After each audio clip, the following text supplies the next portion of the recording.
Internet, and welcome once again to the Free-to-Play Cast, brought to you by MMOBomb.com, your home for all things free-to-play related. I'm your host, Mike Byrne, aka Magicman, and this is episode 346, I think? Yeah, 346? It says 7 in the notes. 7? 347. Yeah, 347. We'll go with that. It's July 9th, 2010.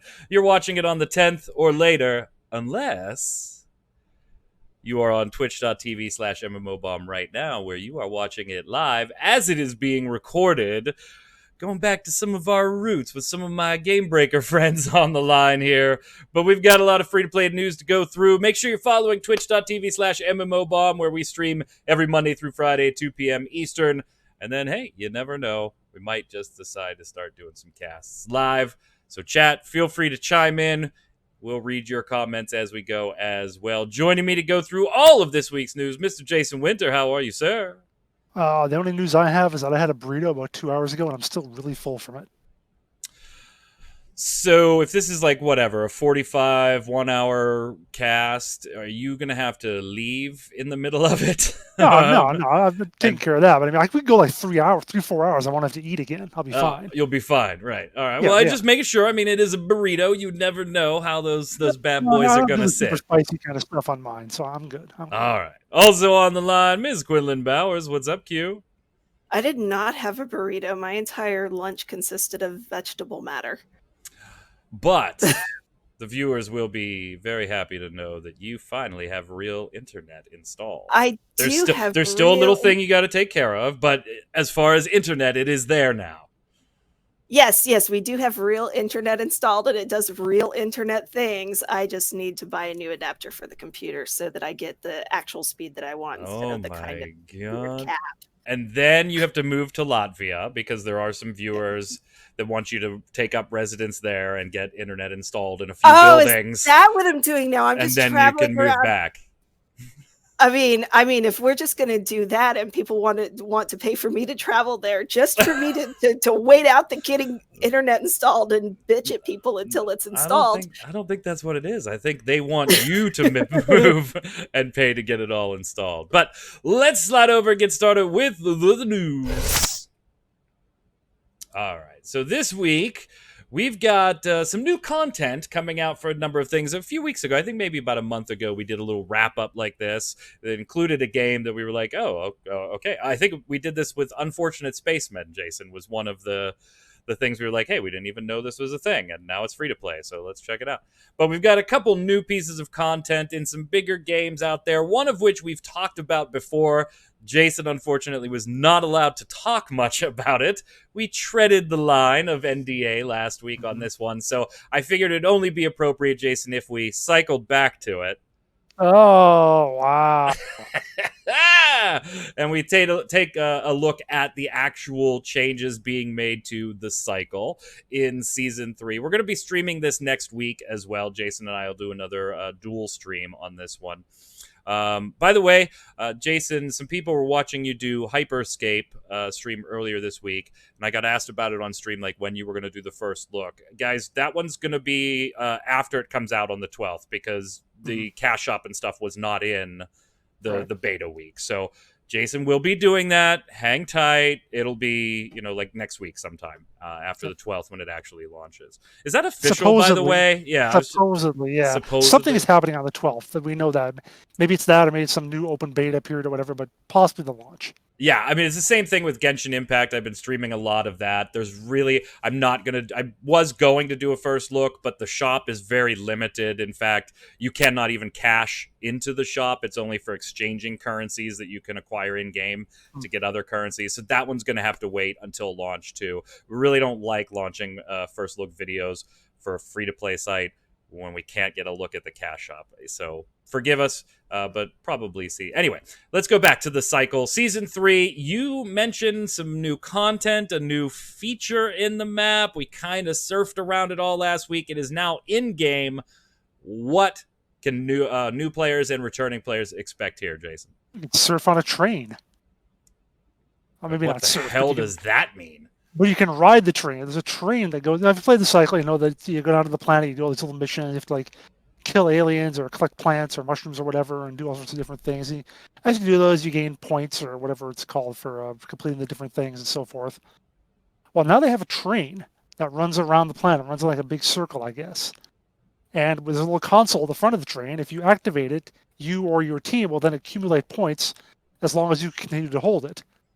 But of course, other people are going to try to stop you. They're going to try to kill you, take over the train, get the points for it, and so on and so forth. So it's a really neat kind of central thing to the whole map that people are going to be fighting over all the time. Of course, the fact that it's a train, it's supposed to like be a control point, like a normal control point game where you have to stay on the point and defend it. This moves around, so that adds another additional level of wackiness to it. So when I was in with the devs last week or 2 weeks ago for our session, we took one of our matches where we just did that. We went to the train and we held it for pretty much the whole match. A couple people sometimes snuck on.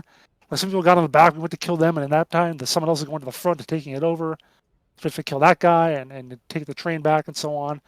But yeah, it was a lot of fun doing the train. Really cool addition to the game. Matches, or I shouldn't say matches. The squads are bigger now too. We're able to do 4-person squads. Mm-hmm. Last time it was only just the 2, right?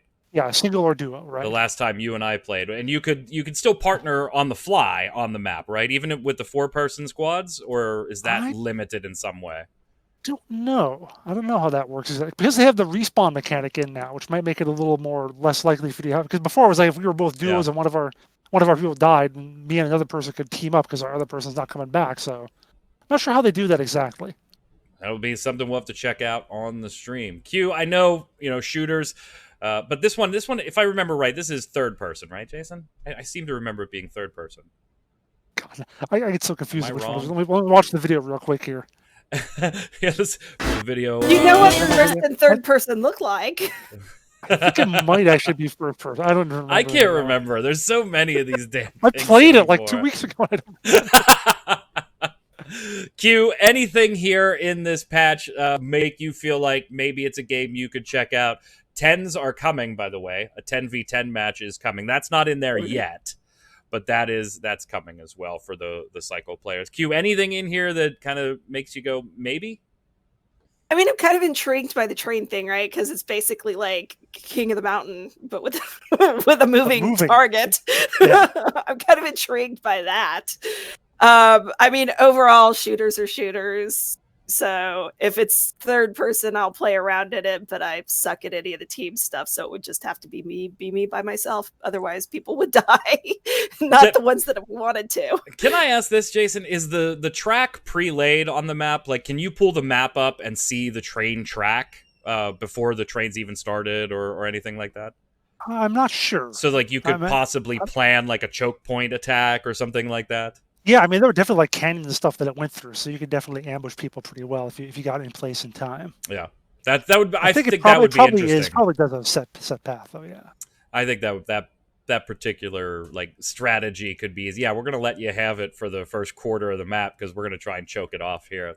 That could be. Turrets might be a little OP though. When we were controlling the train, like 3 of us had turrets. We just plop those down, and now it's just like, yeah, come get us. Well, definitely. Too, there was no plan because some people were coming up the back and some people were coming up the front. Those might have been different teams actually coming at us.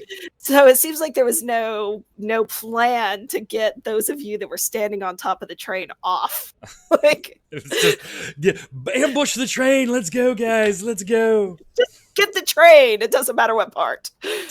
So interesting. If you've played the cycle or you're thinking about playing the cycle, it is one that Jason and I, albeit we're not huge fans of the genre, we did find ourselves enjoying the cycle back then.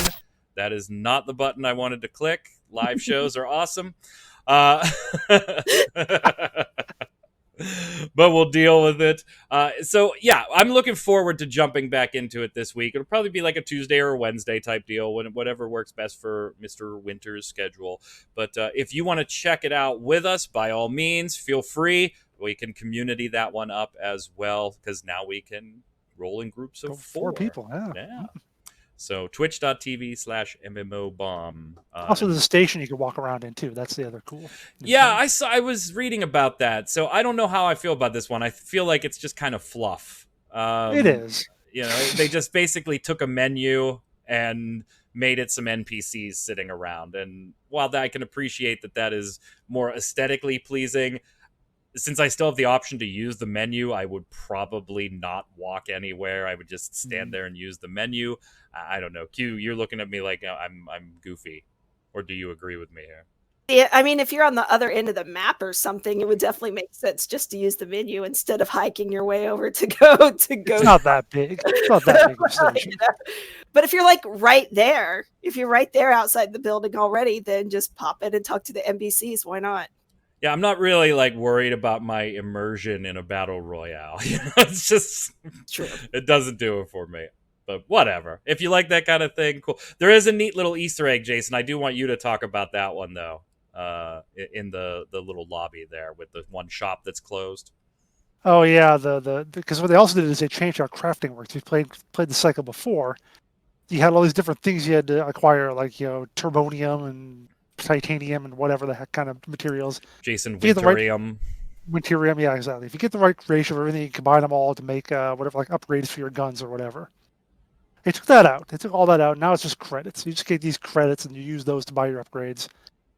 But there is one shop in there that says like store closed or whatever. That was going to be where you had to go, like a little console place you had to go to actually trade in your old stuff for the new credits.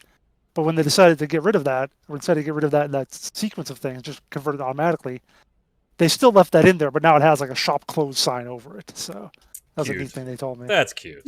They just have a shop that went out of business. Yeah. Before it even went into business, even. Sad. Oh, all right. Moving on to some other new content. We've got Team Fortress 2 Classic is now available. I honestly didn't even know this was a thing, Jason, until you wrote the story. Like, I didn't know somebody was working on this. I didn't know there was a desire for this. To me, it's Team Fortress 2 is still a thing.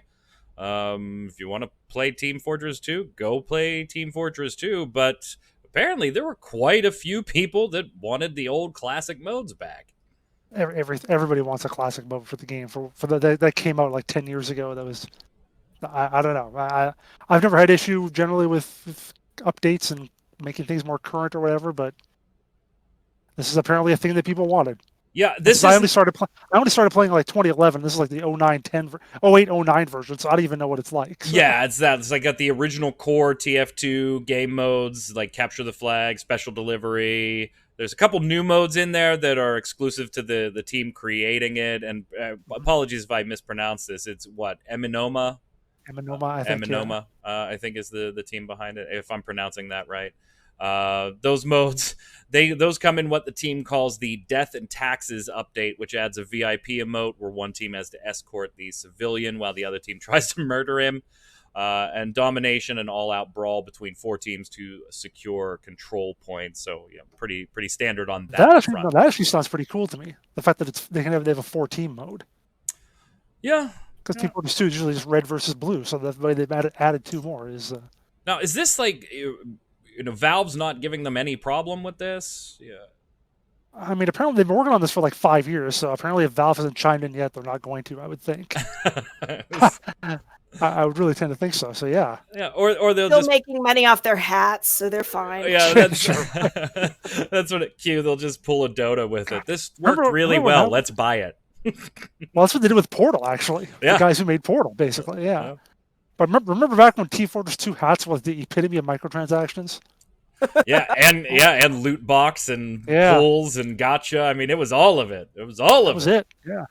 So, if you're interested in Team Fortress 2 Classic, you want to check it out, that is available now as well and appears to be getting some new updates soon anyway. So, even more goodness for your 08-09 Team Fortress 2. You know what? I'm not even going to say anything because I was shocked by how many people chimed in on Dawngate. Like, oh my God, yes, bring it back. I was literally shocked. So I'm not going to be shocked that there were a lot of people that wanted Team Fortress 2 from the 08-09 era. I'm just, Q on the MMORPG front. Now, this isn't new. Legends of Aria has been out for a while now. Left early access, though, and is now officially launched on Steam as of yesterday, the 8th.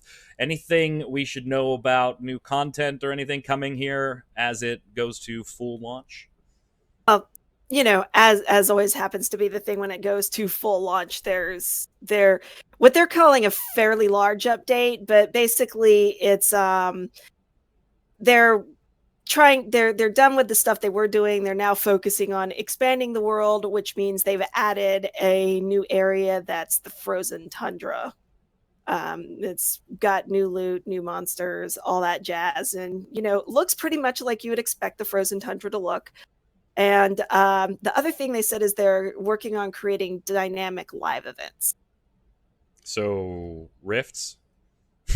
Yeah, something. Or Guild Wars 2 Hearts, or open world dungeon things, something. Have right? any of you gotten into Legends of Aria? Like even just like played it? I had.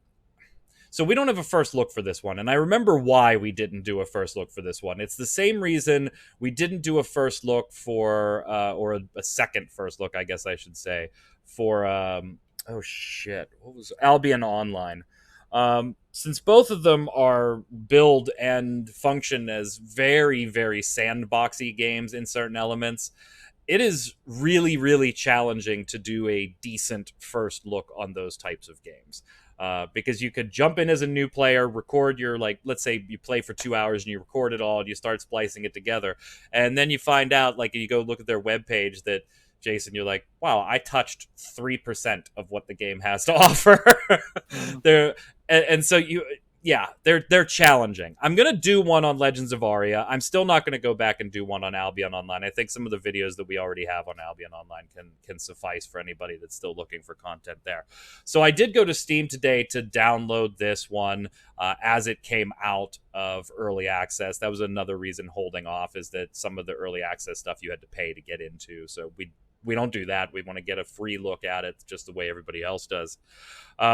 Turned out, apparently, I had owned it at one point, I guess, because it was on my Steam profile. I just had to install it. Now, I don't know if I bought a pack, if Press gave me a pack at some point, or whatever. But I don't remember if I've ever played this at all. I don't think that I have. So I will be checking this out, possibly doing a first look on this one. Shit, I still got to do Vigor. I keep forgetting that because I moved my Xbox. It's a lot of first looks to do. Have either of you tried this one out? Q, have you played this at all? I know with the internet, maybe not, but there's now officially just a lot of games that I need to download and dick around in. But I guess this will be one. Well, you were excited that now you could make PSO2. But here's the thing: you got to download it. I know. Wait until it comes out on Steam. You got to use the Microsoft Store. That's kind of what I'm thinking I might do, because it should be. It's coming out on other platforms. I'm expecting Steam to be one of them. Platforms. Yeah, I actually played last night because the new season started for the cosmetics and the season pass and all that stuff, the monthly season pass. So I played on Xbox a little bit yesterday, but I did see a friend of ours, mutual friend of all of ours, Justin, that he tweeted at Play PSO2 that he was having problems with the latest update, and he was getting sick of every time there's an update having some type of issue with the PC version of the game. I was like, I washed my hands of that a while ago. He did tell me today that he had to uninstall, reinstall it. What a mess. What an absolute mess. Jason, ever play Legends of Aria? Yeah, I'd forgotten this existed. Did you really? Yeah, well, you're forgiven. I mean, it is one that went back and forth on payment model forever too. Well, I've written about it. Like I wrote that it was going to have a free-to-play option back in October, and also about that it came in December. Okay, and well, I'm gonna jump in and check it out. I think I'm gonna do a one-day stream of it next week and see how much of it I could realistically cover in a first look video. Without totally pissing off fans because you didn't talk about this and this and this, these things that are 70 hours into the game. Because, sandbox. Moving on here, let's talk about some sketchy deals, and apparently executives are still being paid too much.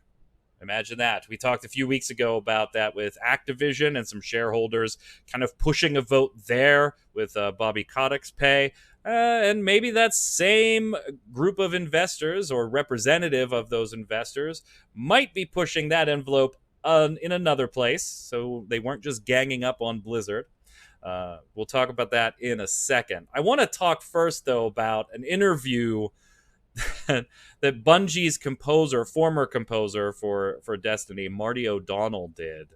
Jason, apparently Mr. O'Donnell was not a fan of the Bungie Activision deal back in the day and really did not mince words.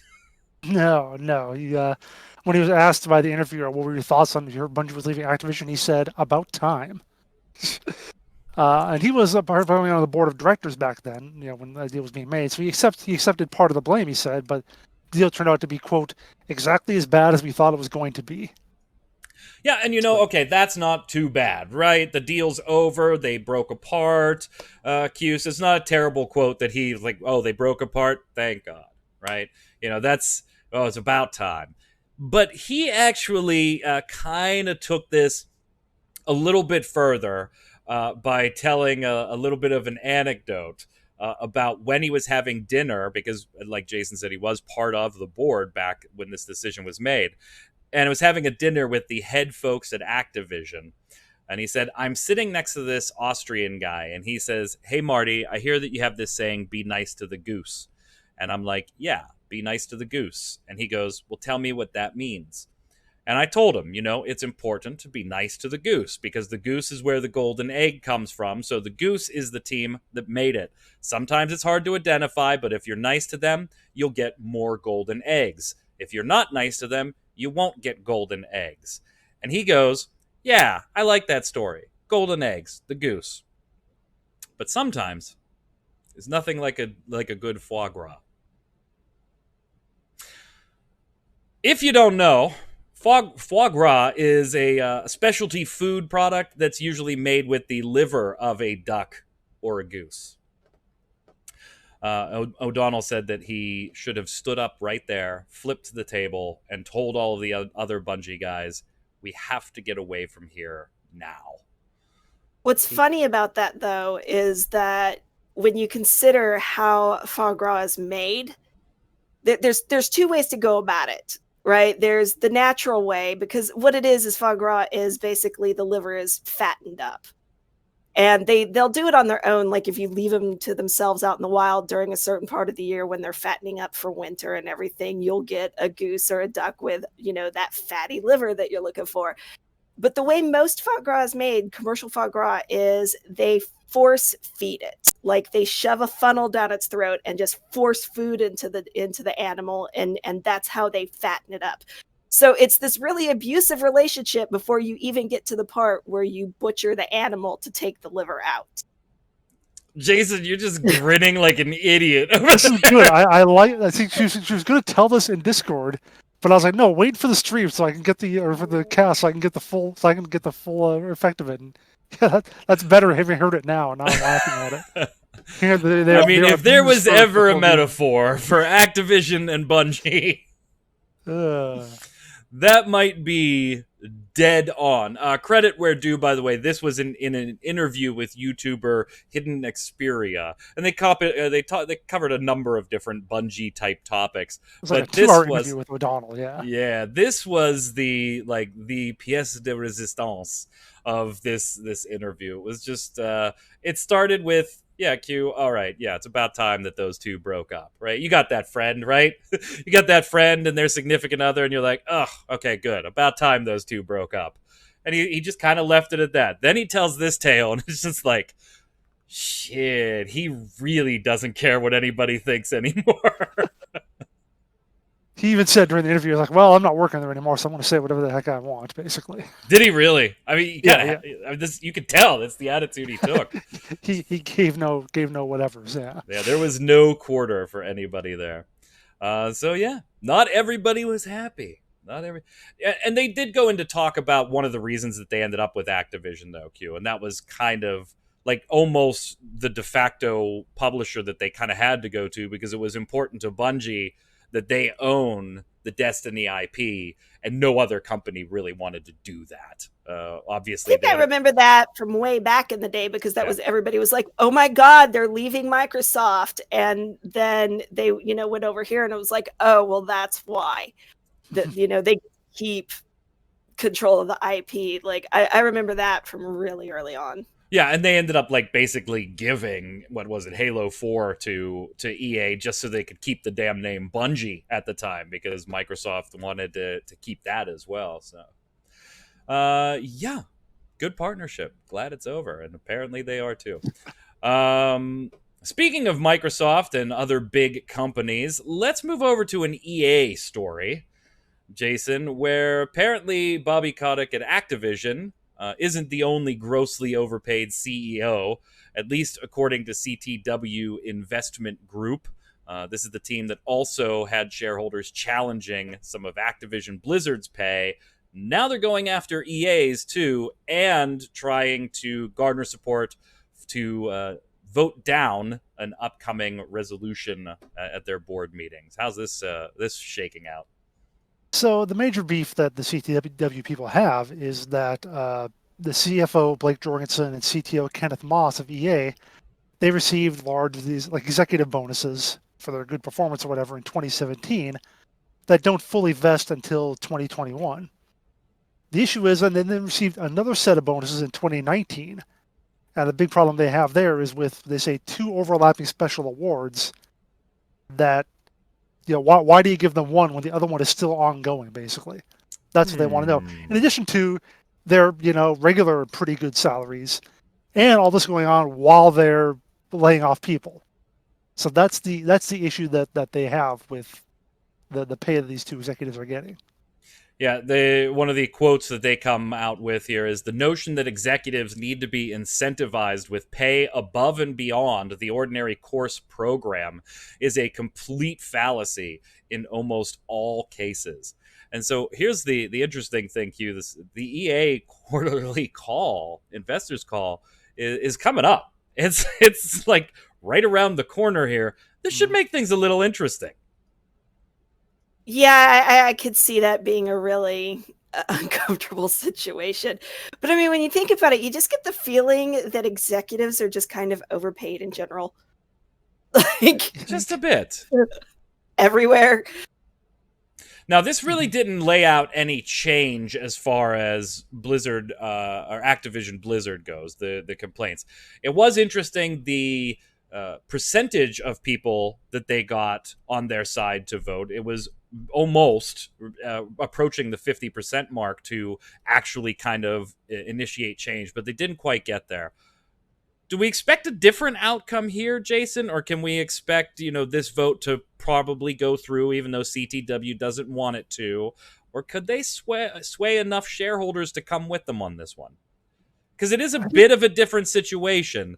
And I think they were, if you look at the Bobby Kotick argument, they were just arguing that he was being bonus for things that shouldn't even be bonus programs. Where this, if you take a closer look at it, you're kind of like, yeah, why are you getting to basically double dip on the same bonus through 2 different bonuses? I think it's a slight variance, but one that might be important when it comes time to vote. I think it could be, but I also think the issue is you're always going to have people say, well, if we don't have these guys, we're going to lose. That's why those retention bonuses exist. You don't want to change course. You don't want to have different people there because this guy's bringing in money. So I think if I had to bet on it, I would say that no, it's not going to happen. I think it's got a chance, but I would say no, it probably won't, just because they don't want to risk the chance of losing millions of dollars and whatever by making things change. Q, I've always been of the persuasion that doesn't matter how much these executives are paid, you will find somebody, anybody, man, woman, dog, cat, somebody that will do it better, do it faster, and do it longer for at least 80% of whatever you're paying that executive. I mean, it really, it's just, that's the world, right? I'm not wrong there. I guess, I don't know, in as to what Jason was talking about, I guess the whole name factor maybe comes into them, but do they realize that most gamers and most people buying video games do not like Kotick? Like, they would be more than happy to see him go and probably give you more money if you let him go. Right. We'll see. You probably would replace him with someone else kind of shitty. So Yeah, that's true. Yeah, it's not like any of them get ousted and replaced with decent people. I mean, arguably, you don't get into that position by being a decent person. Yeah, I mean, maybe the possible exception of being Nintendo, right? I mean, they've always kind of, at least on the Japanese front, run things a bit differently as far as who's in charge, and very family oriented in some respects. Not that they haven't made their own bad choices here and there, but well, companies outside of just America Nintendos. Yeah, they Nintendo. Well, Square too. I mean, companies, like I said, companies outside of America, except Korea, I guess. Some of those are iffy. So I think the bottom line is Japan's. You're really awesome. Everybody else, we kind of suck. We got some work to do. We have some work to do. But Japan, you're awesome. Keep being Japan. We love you. Before we slide over to the weekly bombs here, I think we should talk about Genshin Impact just a little bit. Keep in mind that these are beta impressions only. We don't have things like the cash shop, as we mentioned earlier, besides being able to exchange in-game currencies. Co-op is relatively out of the game right now. You can do it, but you really, since it's so limited on who's in beta, you're probably going to team up with a rando more than the possibility of like me jumping in with Jason or me jumping in with Q. So most people probably aren't going to be trying the co-op right now. So these are just our beta impressions. I've played quite a bit of the game. I streamed it, I think, 3 days last week and 2 or 3 days this week so far. Yeah, 3 days this week, because Jason, you took Tuesday for Hyperscape. I did Monday, Wednesday, and today. I'll be finishing the week off tomorrow with it, so we'll be doing some more Genshin Impact then. But I have an awful lot to say about it as far as beta impressions, so I think let's go to you two first, since you haven't really, you haven't really played it, but you have done some watching of the streams and videos and things like that. And then I'll kind of give impressions and my impressions, and if you two have a question about something, by all means, so that I'm not just talking by myself for whatever long. Jason, initial thoughts on Genshin Impact now that you've had a peek at it. It looks kind of fun, but it doesn't look like an MMO. It doesn't look like you're saying. It doesn't look multiplayer at all. Like, I imagine there are things in there, dungeons or whatever, where you can group up, but having watched you for a few hours, like, I haven't seen the need for you to have other people around. Like, even having other people around, it would be nice. Even if not really interacting with them, but it just looks like a single-player game to me. Fair. I'll come back to that. Q? Yeah, pretty much it did look the same way to me. Although I was writing while I was watching it, so I was just kind of glancing over, and basically what I got out of it is that it looks cute. Oh, it's beautiful. The art style is beautiful. It's very, very well done. And the music is great, too. And this is by Chinese company MiHoYo. So, I love probably that owned by type of Tencent music anyway. Some I would imagine. I haven't done the research, but I would imagine that. Yeah. All right. So we're talking about it here because it is free to play. We are MMO bomb. And I hate this, by the way. Every time we do something that isn't like MMORPG, there's always a comment on it. This isn't an MMO. Why is MMO Bomb covering it? Because it's a multiplayer free-to-play game, period. Sorry. Forbes does not just cover things called Forbes. Anyway. This, Jason, you're right. This is not a MMO. It just isn't. And they have said that, to their defense, they have literally said that they view it more as an opportunity for a little bit of co-op, but that they don't consider it themselves an MMO or an MMORPG. And so they're being fair with that, too. They're not trying to masquerade as an MMO. You will not see other players in your world. My world of Genshin Impact is unique, based on what I have done, found, and accomplished in the game.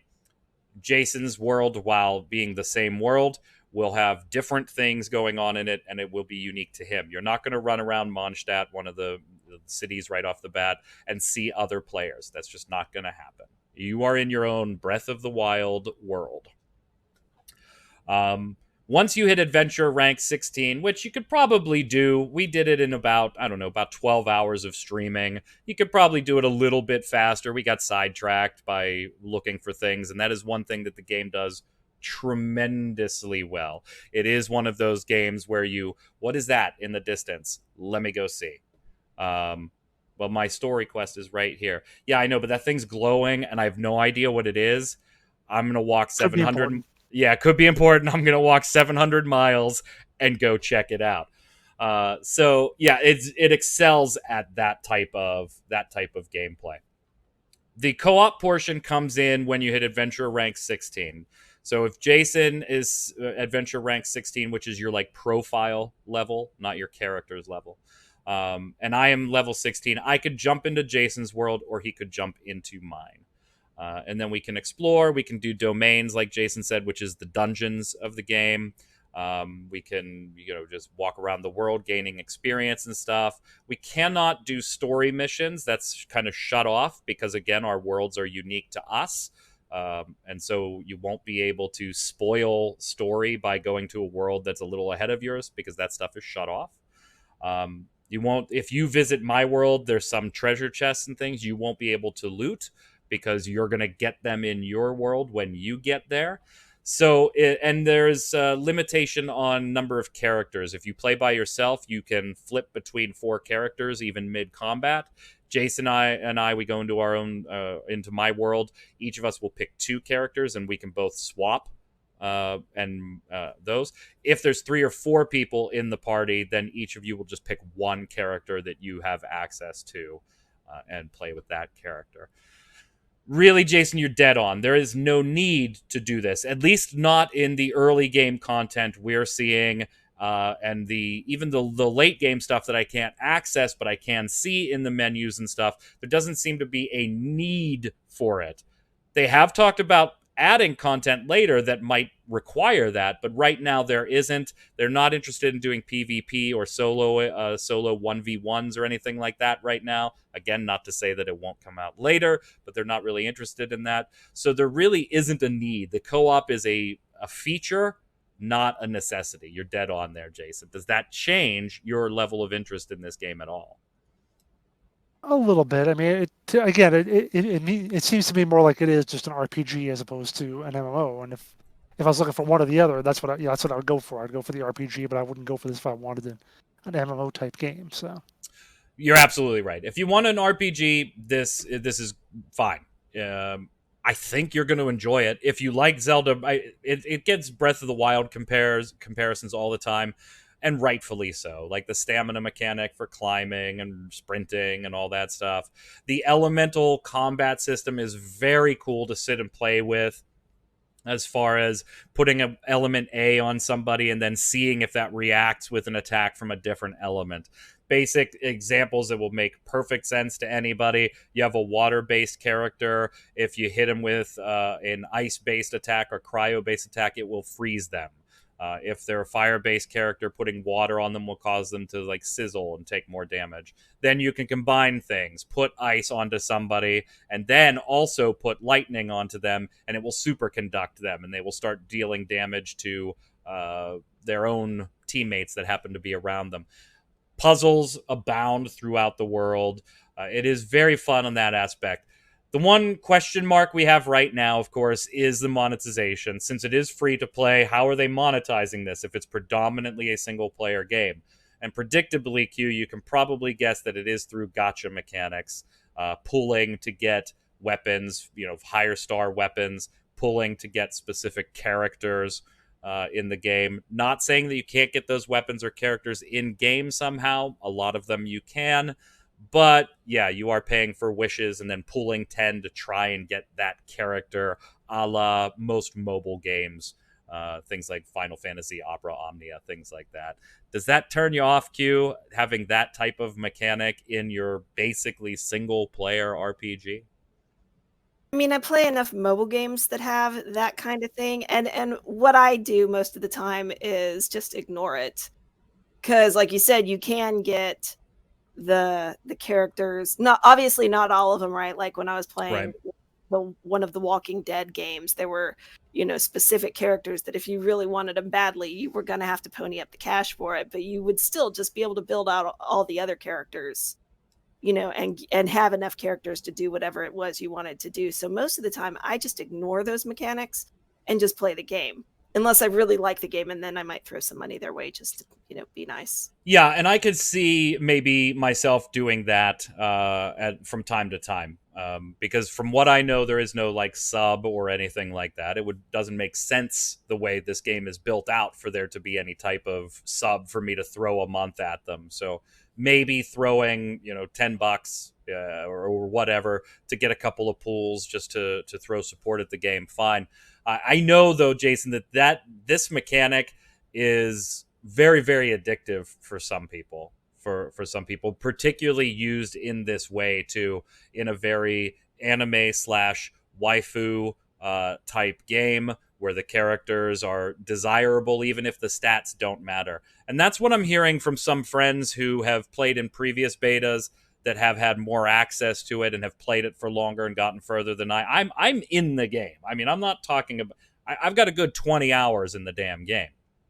So I'm not surface level reviewing this, but even from people that have 40, 60 hours in this and are in previous betas, they're saying that the pools on the gacha stuff, while nice if you get a character and stuff, you're never in a position where it's like, you have to have that character. They've likened it to always you probably want that character because you like that character and you hope to get that character and get that pool and get that weapon. But with what you get in game, you're going to be fine too. All right, fine. That makes it mostly a cosmetic thing. And, I play PSO2 quite a bit, and that is 99% cosmetic when you get to the end game. But that random element, again, with the gacha mechanic, Jason, I can't get over the bad taste that leaves. I don't like Phantasy Star Online's AC scratch tickets, it's a loot box. It's a loot box, and I can't get the bad taste out of my mouth. This is a game, I always say this, right? We always talk about this. You always want your games to be free to play till you find one you really, really like, then you wish it had a sub or it had something, like that. This is one that I'm like, I have to write a letter to my contact at MiHoYo and give them feedback, right? They've asked me to do that. And I really just want to be like, could you just charge me $40 for the game and call it a fucking day and just leave me alone? Well, the thing is, and I understand I'm not going to write that. I understand why they're not and why they're doing it this way. And that's fine. But it is really, really one of those games that I wish I could just go buy at Walmart for $40 and be done with it. Because then they would charge you $40 and then still put the loot boxes in. Right. That's how it goes these days. See, your little statement about how you wish the game you liked was buy to play doesn't really apply anymore because they put it in anyway. So, I mean, yeah, it's like you say, if you talk about it the way you talked about it, it's sort of thing that I could live with as I'm playing. But then I'd see someone who does have the thing I want, and I'd be like, damn it, I wish I had that. But I have to do all the crap to get it, or then I'd be worried about. Then I'd be thinking about, oh, this guy probably spent $5,000 on loot boxes to get it. So yeah, and rip that guy. You are going to get pools for free in game too, from their wishes is what they call their gacha system, wishes. You are going to get them for free. You do farm up primo gems, the currency that's used to buy the wishes and stuff like that, and other materials that you can convert and do the same thing. You do farm those up in game, albeit a slower rate and things like that. So you will have the ability to get some pools for free. Q, go ahead. You look like you had something. Annoying thing where when somebody gets something really cool out of one of the boxes, it pops up a thing in the middle of the screen letting you know that somebody got something really cool out of one of the boxes. That only happens in multiplayer games. Yeah, it's the world is my world. There's nobody else in my world. So, although I don't know, like, if it would do it if Jason and I were hanging out in the same world and Jason just happened to do a pool and it's like, whoa, Jason just got that'd this. be telling you over voice chat. I'd be bragging about it. Oh yeah, yeah, absolutely. Showing it off, like, hey, look at my new character. Yeah, and then when you get your ass booted from my world. I gave it a tentative dub bomb last week on last week's show for the reasons that, we can't really explore the cash shop because there isn't one there. There is one tab in the cash shop, that you can go back and forth against 3 different screens to exchange currencies and get materials. That's it. I don't know what else they may monetize here. Inventory could potentially be an issue. It's not in closed beta. They give you a load of like 30,000. I am nowhere near having my inventory full in this game, which is good because you pick up so much shit that you're going to want to hold on to craft and do certain things later that you want that room. But could they potentially drop that and then sell, additional load space? We just don't know. I don't have any reason to think they're going to, but the shop is not complete in the game right now. So I'm still going to leave my DeBomb last week as a tentative DeBomb, but God, is the game a lot of fun. The game is a lot of fun. A lot of fun. Speaking of bombs, let's slide over and get started with the weekly bombs. Jason, you're up. I'm going to have to give it the bomb to Hyperscape, which I'm liking more than I thought I would, and I'll definitely get back into it whenever it comes back. So, yeah, I found that I actually am getting better at it a little bit as I go on. It took me a few matches before I got even a single kill. But then I had that match, when I was on stream, and I got that one guy on the building way across the way with my gun, and it felt good. It felt so good. Jason's going pro. Yeah, Jason's going pro. Chat's giving an A-bomb for how foie gras is made. Oh. Yeah, well, it does suck. Q, go ahead. There's only one possible bomb I could give, and right? That's the bomb to actually having proper internet, and how once that guy came out last week, it just happened. Like it was like 3 days later, here you go. Yeah, it moved fast. Yeah, once that one guy came out, it was just all done. Like it was happening. I'm going to give a dub bomb to the Twitch viewers, and I kind of teased this in stream today while we were streaming, because while playing Genshin Impact, they have been not only helping me out in-game. I thought I was running up against a wall, but some viewers talked me through, oh no, you just can't go that way yet. You got to go this way. There's more stuff. So they've been helping me out. And then some of them have had me just almost choking with laughter on some of the things they say. But of course, everybody that watches twitch.tv/MMOBomb Monday through Friday at 2 p.m. Eastern, shameless plug, they know that when I die on stream, I die on purpose. There are no accidents. I am good at games. I die on purpose. From the viewers here, Deuces 2710 says, "Wow, this must be Dusty. Long time since I've commented here." Well, you're still welcome. Good to have you. Still lurking in the cast every week, though. I was one of the people super excited when I first saw Fortnite back in 2012, and I must have applied to get in the alpha and beta phases nearly 10 times. I would always watch for when Save the World was to come out, since it was always advertised as such. And I even had a friend who bought it, played it, and quit while I was waiting for the free-to-play release. I've been saying that I'll never play Fortnite until the Save the World was free.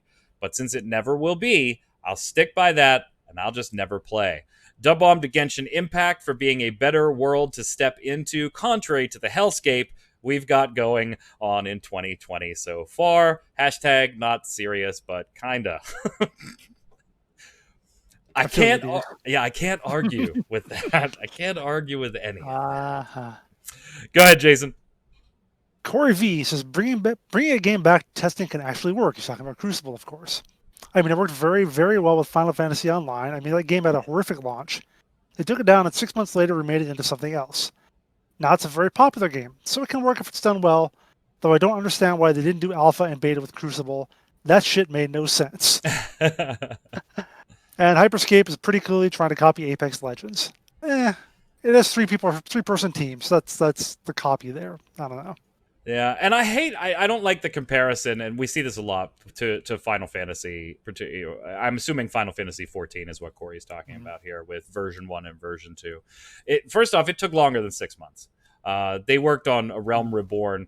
Granted, they did do it in a condensed time frame. You're right. Typically, it takes 4 to 6 years to develop a proper MMORPG. They did it in a little over 2 while updating version 1. So they were doing updates to version 1 and then they closed it, beta tested the version 2 and launched it. That's not going back to beta in my book. That is, we kept a game moving while its sequel was being developed. Then we closed it, beta tested its sequel, then launched it. While I do see the comparison, Corey, you're making here, and I can't say that it's not valid, there is a benefit sometimes to taking a step back. I just don't think with Crucible, Jason, that we're looking at a game that really is so in-depth that we're going to see a lot of changes. I think we're going to see tweaking and polishing and trying to make it fun, but this isn't a overhaul to put in different game modes or to make it something different than it was, and that's what Final Fantasy 1 to 2 was. Also, didn't they remove the game director on the original XIV and replace him with Yoshi P? Yeah. Oh, yeah.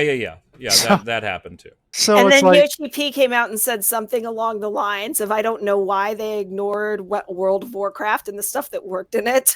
Oh, yeah. He was very, like, in his apology stuff. And, yeah, he was very much in that we were... And I really love Yoshi P as a person, too. One of the things that I always appreciated is that even though he wasn't part of that team, it was always we. We did this. We were blinded by our hubris. We were blinded by the success of Final Fantasy XI and thought that we knew better. And I can really appreciate a leader that, even though you're like, dude, you weren't even remotely part of that team, you still stepping in and say, we did this. I like that. I don't know. Go ahead, Q. Take the next one. Gibson Gaming. Fortnite Save the World was the main game. Then PUBG came out, and they copied PUBG to jump on the Battle Royale bandwagon, and then it got popular. Then they totally forgot about Save the World mode. I was really excited about Save the World mode and paid the $40 long ago for the Founders Pack and stopped playing soon as the Battle Royale mode came out because I hate that type of game. Okay, so that's weird. I'd want to know, Gibson, was it like a quitting of protest? Is that what it was? Like, because they made a battle royale and you hate that type of game, I'm no longer going to support the project that the battle royale stemmed out of? I'm a little curious about that one.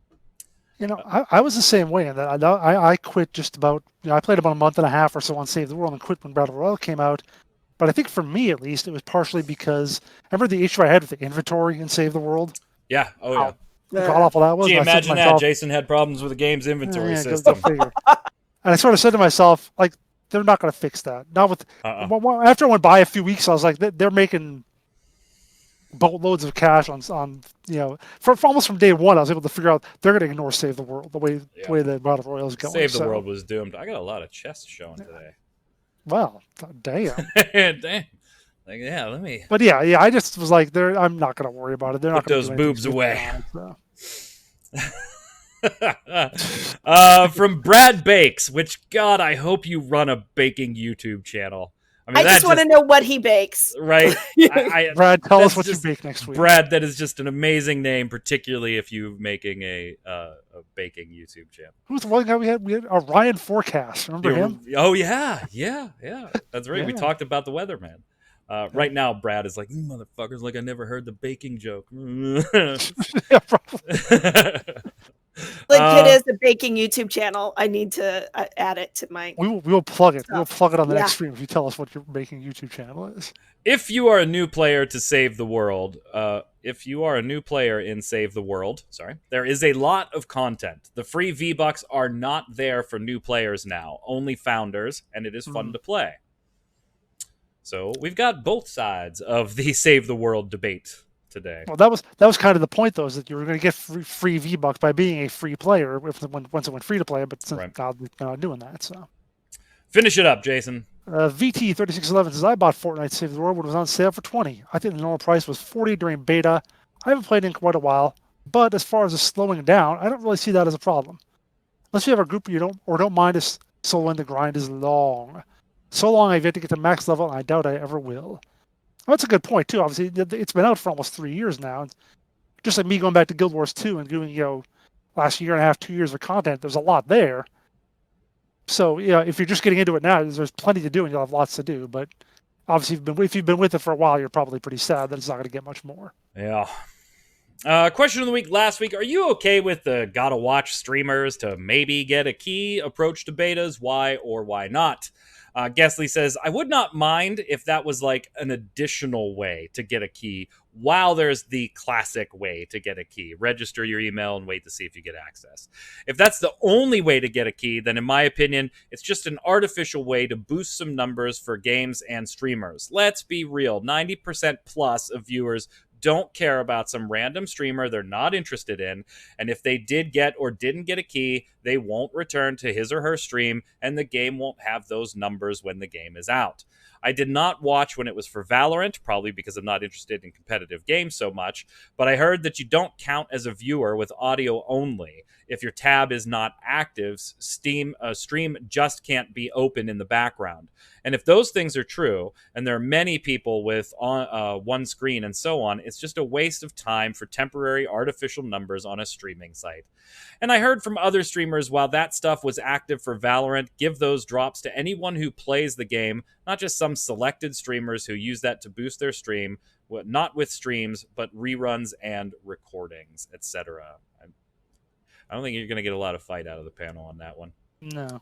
Go ahead, Jason. Ubisoft credit, though, for like putting out FAQ that addressed a lot of those things. Like, yes, you can have it muted, you can have it in a back window, whatever. So, was that Valorant or was from that Hyperscape? Ubisoft for Hyperscape. For Hyperscape, okay. Yeah, because they probably saw all those complaints about Valorant, and said, let's put this in our FAQ and whatever. By the way, I mentioned Cryptic Mammoth over in chat says A-bomb beta keys in streams. So there's another comment on this. All right, Deuce says 2710 says, question of the week, I don't mind the streaming for code drops. It kind of forces you to check out the game if you truly have interest. If I'm not interested in the game enough to watch some streams of it, I can wait for it to come out in early access or open beta. I mean, there are other ways to find out about a game, though, by going on the website or watching YouTube videos or whatever, so, Finish it up, Q. Oh, no, there's two more, sorry. So I'm going to assume the C in this is pronounced like an X, so Van Sex. It makes the most sense to me. Vance X. His name is Vance. His initial is X, right? Ah, Vance X. Okay. My brain did weird things then. So I completely agree with magicman about it feeling very slimy to make people watch streamers to play a game that comes out in a week. But this could be a great thing for actual closed beta stuff. There have been a ton of games in the past, around 2010, where I and people I know have signed up for a closed beta because we like the aesthetic, character design, lore, or some concept of the game, but hated the gameplay loop once we actually got in. Having people watch the game before just giving them a key will help limit the number of people leaving the game due to some misunderstanding. However, this does not bring up the problem of people on stream not giving their true feelings about the game because they were given access, which can sway their mindset a bit. Also, apologies for spelling and grammar mistakes. Typing on mobile is a pain. Yeah. Unless Mike edited some of this, I see absolutely no like little red squiggly lines you get. No, from I did not. There were no so very good, Vance. Yeah, there were a few grammar mistakes that I just edited as I went, but not a lot. Okay. Yeah, spelling, you were fine. Don't worry about it. Yeah. I mean, I get the point there about, maybe you see a snippet of a game, you think you're going to be interested, you suck up a beta key, you spend 10 minutes in, you're like, wow, this is not what I thought it was based on the 3 trailers the company has released so far, and I'm out. And now they're out of beta tester. I don't know how. Just run it like an open beta, right? I don't know like how valid that becomes to me though, because if I'm the company and I send out 10,000 keys and I notice 3 days later 1,000 people this just wasn't for them and they left, what I do is if I really need 10,000 people in my test, I send out 1,000 keys to other people on my list. Mm-hmm. So if I have control of that side of the board, I don't know how important it is to me that people see the game and know you're really going to like the game before you test it. But I can see where the thought is coming from. Raggerty says, question of the week, hell no. Why do I want to watch some random person who I would never watch for any other reason just for a chance at a key for a game? Annoying mentality of, hey, it did extremely well for Riot. Quick, do it for this game. If I want to play your game, I'll sign up for the beta, and if I get it, cool. I can try it out sooner. If not, I can wait. I'm not wasting my time watching some rando on Twitch. Well, speaking of that, if you want to check out our live streams, they're at twitch.tv/MMOBomb every Monday through Friday at 2 p.m. Eastern. We won't be giving you a key for just coming, though. But sometimes we do have keys to give away for things. So come hang out. Question of the week this week. We're over the halfway point of the year. I usually ask this at the beginning of the year and the halfway point of the year. So since we're there, what free-to-play game are you waiting on the most this year? Are you waiting for Genshin Impact? Are you more of a Blue Protocol type of person? Are you still holding out hope that Lost Ark will come to the West? What are you waiting for and why? Let us know in the comments below. While you're there, make sure you give us your weekly bomb, dub bomb for something good, a bomb for something bad in the world of free-to-play gaming, or just in life in general. And until next week, Q, where can everybody find you? You muted yourself. You are still muted. There we go. There, now you're good. Now where can we find you? Hanging on a Twitter equivalent. I have no idea what that was. There we go. I didn't even change anything. Jason. I told you your internet doesn't come with sound. There's the only thing that doesn't come with. You forgot about one very important free-to-play game that could be coming out in the second half of the year. Uh-oh. Crucible. Hey, Bless Unleashed is coming to PC. Beta later this year. Yeah, it would be. Anyway, you find me on Twitter at Winter Informal, streaming at twitch.tv/JasonWinter. I'm Mike Byrne, aka Magic Man. Follow me on Twitter right there at MagicMan1. But more importantly, follow at MMOBomb and get all the latest tweets, news, articles, videos, and so much more. Until next time, stay safe. See you on the service.